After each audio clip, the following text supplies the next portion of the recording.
Australia and India, in the recent report published by ACEEE on the international ranking based on energy efficiency measures that the countries have been taking, Australia and India both lag behind. Australia is ranked 18th overall, and India is ranked 15th, which for a company like ours, which is trying to work in both the markets, isn't a very good news. But just wanted to share a couple of thoughts which come to my mind as an energy efficiency enthusiast working in this sector for almost 10 years, trying to make a living in this space where it has been constantly competing with more friendlier and let's say more sexy sectors like renewable energy, electric vehicles, so on and so forth. It has always had to compete in a very challenging landscape. Most of these scorecards take into account the work that is put in by the government, both at the federal and the state government levels, in terms of the measures they take for energy efficiency policies they create.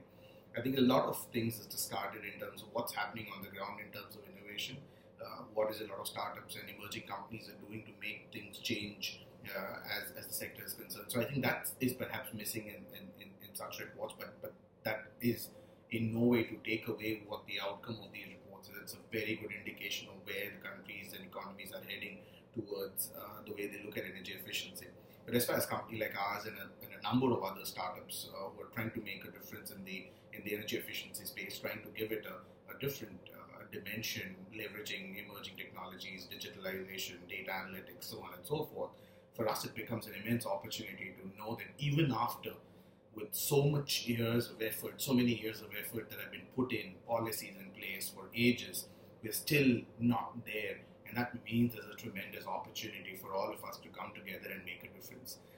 A lot of times it so happens that people talk about competition, companies not wanting to come together. I think that's the last thing for all of us to be worrying about. The markets are so big that if we can come together, we can create a stronger market. And I call upon smaller, emerging companies, startups to come together, collaborate, not in just terms of products you take to the market, the services you take to the market, but more importantly, in the learnings you gather while you're doing all of it. I think collective learning and wisdom could help us change the markets the way we want to see the markets grow.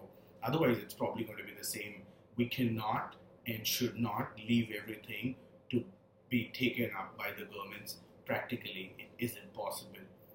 I have been a firm believer that most of the things that have revolutionized the way we do things in terms of transportation, when you look at Uber, when you look at Airbnb for the accommodation and what it has done to the hospitality industry in terms of all of these, and the other, when you look at all the other innovations that have really helped us leapfrog, have not been inspired by a policy regime. Of course, policies have followed what these companies and innovation is, and then of course you try to regulate and make sure that everything is right. And I guess energy efficiency has to follow the same path as well. Of course, there's a very strong role for each stakeholder to be played, but if we keep on relying and trying to push, say that the governments have to make a lot of move and not going to be done by private segment, innovation isn't going to happen. I don't think it's going to go anywhere. Just wanted to share this piece of thoughts that came to me when a lot of well-wishers shared this report with me, and I thought that I would probably try to record a candid what's going around in my head right now when I see these rankings and what we are doing and what all of us combined can do. Thank you.